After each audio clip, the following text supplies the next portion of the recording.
انا غاوي محمود علاء حوده حبيب قلبنا اهلاوي. جمايلك فوق راسنا بجد، جمهور الاهلي كله اجتمع على حبك. ورساله قبل ما نبدا الحلقه لزكريا الوردي، ازاي تضيع حب جماهير الاهلي ده؟ انت كنت ماشي يا ابني في نفس الطريق واحسن، كنت تدي نفسك حتى فرصه يا اخي. اديك شايف جماهير الاهلي عامله ايه في محمود. عموما يا ابني مالكش في الطيب نصيب.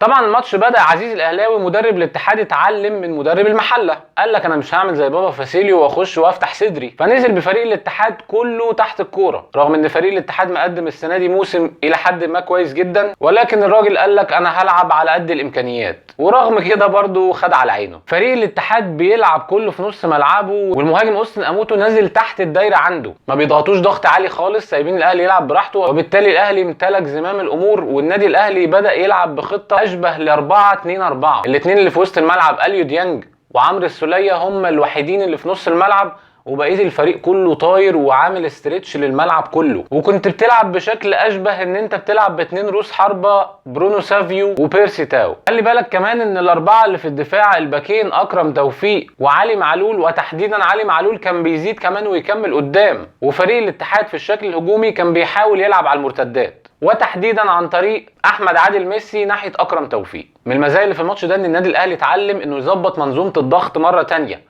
فاكرين احنا اتكلمنا الشوط الاول في ماتش المحله ان ضغط الاهلي ما كانش احسن حاجه، وتحسن في الشوط الثاني. الماتش ده تقريبا كله ما شاء الله تقريبا مستر كولر اداهم دش سخن ان هم ازاي يرجعوا يضغطوا زي الاول، فيا عيني ماسكين فريق الاتحاد في نص ملعبه زي الملاكم اللي مزنوق في كورنر وعمال ياخد في وشه. النادي الاهلي بيضغط على حارس المرمى المهدي سليمان اصلا عشان ما يعرفش يبدا كوره، وبيضغط باقل حاجه 2 لعيبه، وكل ما مر تمرير الكوره هتتلعب له بتلاقي لعيب الاهلي ضاغط وماسك اللعيب اللي هتروح له الكوره. حرفيا النادي الاهلي كان خانق فريق الاتحاد. الضغط ده كان مخلي فريق الاتحاد مش عارف يطلع بالكوره، وبالتالي اداك ميزه ان انت ما يتشكلش عليك خطوره. والنقطه الثانيه كمان ان كل السكند بول كانت بتروح للنادي الاهلي كلها تقريبا، والضغط ده والحصول على السكند بول هو اللي خلى فريق النادي الاهلي انه يجيله الهجمات بتاعه الشوط الاول ويقدر يسجل اهداف. فرصة برونو سافيو اللي جات له في اول الشوط اللي شاطها بشماله جنب القائم دي كانت نتيجة حصول الاهلي على السكند بول من ضغط. جون النادي الاهلي في الدقيقة 11 بدايته ان النادي الاهلي ضغط وخد الكورة، ووصلت في الاخر لاحمد عبد القادر اللي كان هيشلنا، ولكن ربنا ستر بوجود بيرسي تاو مع عفريته كده على الكورة، والاهم طبعا وجود محمود علاء اللي يعمل لنا اجمل اسيست. كتر خيرك يا باشا والله بنحبك، عشان ينام بيرسي تاو ننا هو كالعادة. وفي الدقيقة 31 يجي لنا فاول، وطالما في فاول يبقى مستر كولر عمل التكنيك بتاعه عشان وجود علي معلول، وفعلا علي معلول يرفع الكوره ويعمل الاسيست عشان يبقى الاسيست رقم 67 ليه مع النادي الاهلي، ويتساوى مع عبد الله السعيد اللي ملوش بديل في مصر. باك ليفت جميل اهو زي السكر متساوي معاه، وده في 214 ماتش والتاني في 241 ماتش. المهم يعني ان ده مش مجال نتكلم على علي معلول، عشان علي معلول ممكن يتعمل فيه حلقات وحلقات. وقبل ما الشوط يخلص بدقيقتين ياسر ابراهيم يعمل كوره ملهاش 30 لازمه ويجيب علينا ضربه جزاء وياخد فيها انذار، وكانه كده زعلان ان هو هدانا بالجون الثاني. ولكن في الازمات وفي الضلمه بيظهر مين؟ حوده حبيب قلبنا. يخش حوده بكل ثقه عشان يحطها في ايد محمد الشناوي اللي رايح قبل الكوره ما تتلعب بربع ساعه. يا اخي بنحبك. ويخلص الشوط الاول 2-0، والحمد لله ان هي 2-0 عشان لو كان طلع 2-1 متهيألي الماتش كان هيرخم الشوط الثاني. مع بدايه الشوط الثاني يطلع برونو سافيو وينزل مجدي قفشه، وزي ما تقول كده ياسر ابراهيم حس ان خطته الشوط الاول فشلت عشان ضربه الجزاء ضاعت، فيعمل ميس باص ملوش اي 30 لازمه يقطعها احمد عادل ميسي ويخش انفراد بالشناوي يرقصه وياخد ضربه جزاء، ويخش احمد عادل ميسي المره دي ويطلع زي اخوه واحسن منه كمان ويحط الكره بره الثلاث خشبات. طبعا الاتحاد الشوط الثاني مغلوب 2-0 ونازل عايز يتعادل، فبالتالي عكس استراتيجيه الشوط الاول بدا الشوط الثاني ان هو يضغط عالي على النادي الاهلي ويبدا يفتح الملعب بتاعه، وبالتالي كان في مساحات ورا خط ظهره اللي ظهر فيها بشكل مميز جدا بيرسي تاو طول الشوط الثاني تقريبا.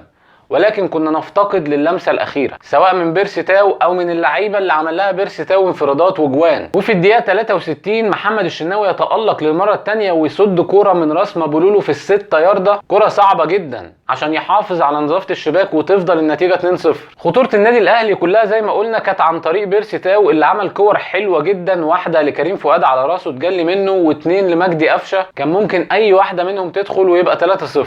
وفي الدقيقه 84 يطلع كريم فؤاد وينزل حسين الشحات عشان يعمل تمريرتين كي باسز حلوين جدا، واحده اللي ودت انفراد لبيرسي تاو والتانيه اللي راحت لمجدي قفشه انفراد يتمرقع فيها كده، وفي الاخر تيجي جون عن طريق اكرم توفيق اللي كان مكمل بشكل كويس جدا عشان الماتش يخلص 3-0 للنادي الاهلي. ويلا بينا نروح على الملاحظات.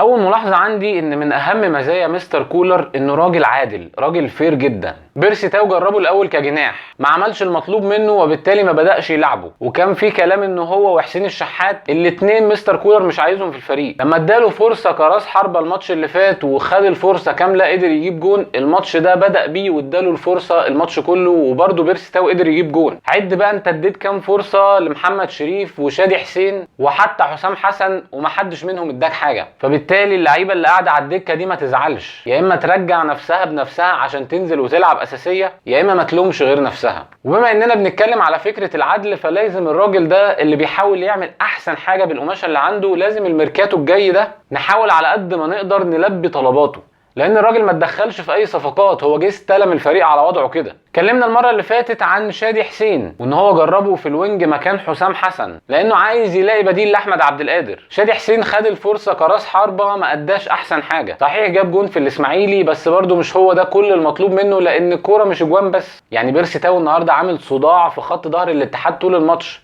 فرص وصناعه وتحركات وجري، مش قصه جون بس. والتاني ماتش النهارده شادي حسين يروح وينج، وبرده مشكله شادي حسين كبيره قوي. شادي حسين بيقف على الكوره بشكل مبالغ فيه، رتم الهجمه بيقف عنده، مفيش تفاهم بينه وبين علي معلول. فبالمنظر ده يا شادي انت لا هتطول مهاجم ولا هتطول وينج. والله بجد الواحد حزين على الفرص اللي عماله تيجي للعيبه دي، فرص من ذهب ما بتشوفهاش في اي حته تانية، وللاسف اللعيبه ما بتستغلش الكلام ده. ثالث ملحوظه طبعا اتكلمنا عليها الحلقه اللي فاتت واتاكدت المره دي، ان بوجود علي معلول في الفاولات كل خطط مستر كولر بتظهر، ودي حاجه حلوه جدا، ولكن لازم يبقى في لعيب تاني تقدر تعتمد عليه في تنفيذ خططك في الفاولات. علي معلول احتمال كبير يغيب اي ماتش سواء انذار او اصابه لا قدر الله، ما ينفعش شغلك كله في الضربات الثابته يبقى واقف على علي معلول. النقطه الرابعه هنتكلم عن شويه لعيبه. اول واحد محمد الشناوي اللي انتقدناه الماتش اللي فات وكان اسوأ لعيب في المباراه في ماتش المحله.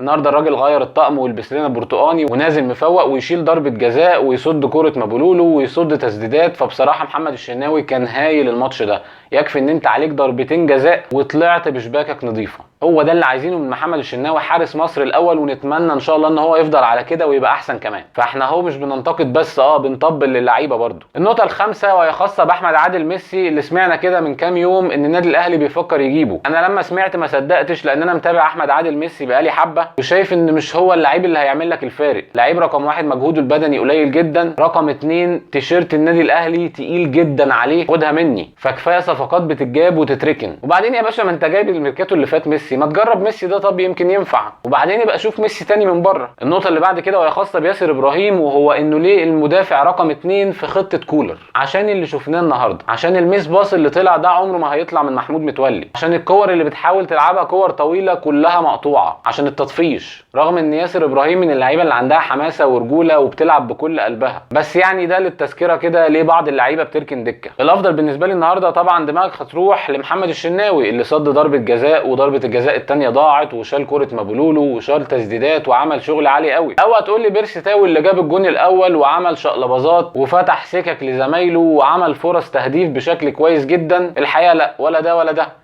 نجم اللقاء النهارده ابننا حوده محمود علاء، ربنا يحفظك يا ابني. اما بالنسبه للاسوأ النهارده فهو ياسر ابراهيم. هتقول لي ياسر ابراهيم ايه يا عم، ده جايب جون. هو ياسر ابراهيم يا باشا، انا بقول لك اسمع مني. عموما ده كان كل حاجه النهارده. الف مبروك للنادي الاهلي وجماهيره الفوز بالثلاث نقط والتربع على عرش الدوري. ان شاء الله نستمر على كده بقى، وعايزين نفس طويل الموسم ده عشان نخلص الدنيا بدري بدري. نشوفكم ان شاء الله في حلقه جديده. سلام عليكم.